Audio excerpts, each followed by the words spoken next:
In today's video, I'm going to teach you how to update Windows 11 manually.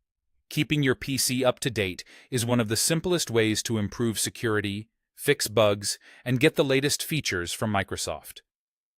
We'll move through the process at a comfortable pace so you know exactly what to expect.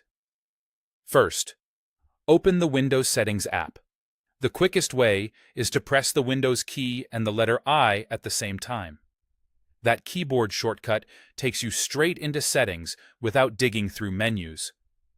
If you're following along on a laptop, make sure you're connected to a reliable internet source and consider plugging in power so updates don't pause midway.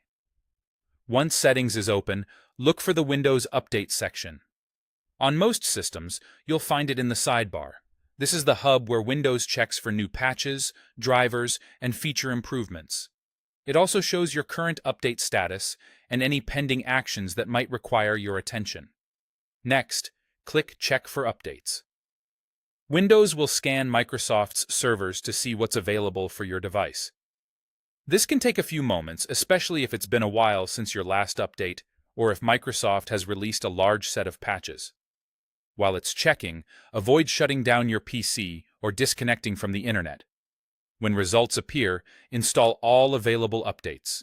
In many cases, Windows will start downloading automatically and then move to the installation phase.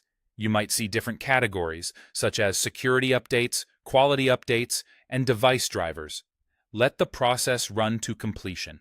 It's a good idea to save your work in any open apps because some updates require a restart to finish. If Windows asks to reboot, go ahead when it's convenient. The restart finalizes the installation and ensures everything is applied correctly. You may also see optional updates listed with a download and install button. These are not strictly required, but can include driver updates, preview fixes, or feature enhancements. If you need something specific, for example, improved hardware compatibility, click Download and install to apply those optional items. If you're unsure, you can leave optional updates for later. Your system will still receive critical fixes. After installing updates, Windows Update will confirm when you're up to date. If a restart is pending, complete it to wrap things up. That's it. By opening Settings, going to Windows Update, checking for updates, installing what's available, and applying optional updates when needed, you've manually updated Windows 11 with confidence. Repeat this process regularly if you prefer hands-on control over your PC's maintenance.